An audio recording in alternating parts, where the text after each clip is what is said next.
ஃபஸப்பிஹ் பிஹம்தி ரப்பிக வஸ்தக்ஃபிர்ஹு இன்னஹு கான தவ்வாபா.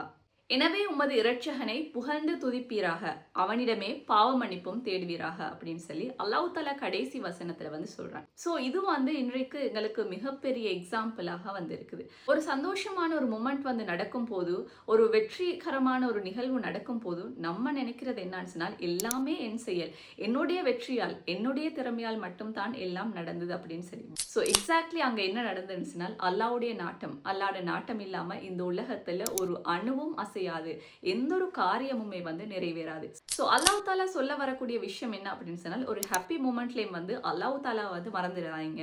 உங்களோட ஹாப்பியான அந்த மூமெண்ட்டுக்கு பின்னால இருக்க வேண்டியது அல்லாஹ் தஆலாவுடைய புகழ்ச்சி. அல்ஹம்துலில்லாஹ், இதை ஏற்படுத்தி தந்த அல்லாஹ்வுக்கே எல்லா புகழும், இந்த வெற்றியை தந்த அல்லாஹ்வுக்கே எல்லா புகழும், இந்த நிகழ்வை சரியாக்கி தந்த அல்லாஹ்வுக்கே எல்லா புகழும் அப்படின்னு சொல்லி இறைவன்ட புகழத்தான் நம்ம முதலாவது சொல்லணும்.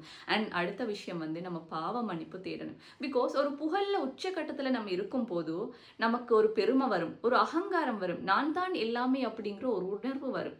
ஸோ இது எல்லாமே இல்லா போகணும். ஷைத்தான் தான் அதை கொண்டாந்து நமக்குள்ள புகுத்துறான். அது நம்மக்கிட்ட இல்லா போகணும் அப்படின்னு சொன்னால் நம்ம பாவ மன்னிப்பு தேடணும் அப்படிங்கிறதையும் அல்லாஹ் தஆலா நமக்கு கற்றுத்தரான். ஸோ வெற்றியோ தோல்வியோ, நமக்கு வெற்றி தந்தால் அதோட உச்சகட்டம் அதுவும் நம்ம அல்லாஹ்வை புகழணும். ஒரு தோல்வி வந்தாலும் அல்லாஹ் தஆலாவை புகழணும். ஒரு முஃமின் செயல் இந்த மாதிரி தான் இருக்கும்.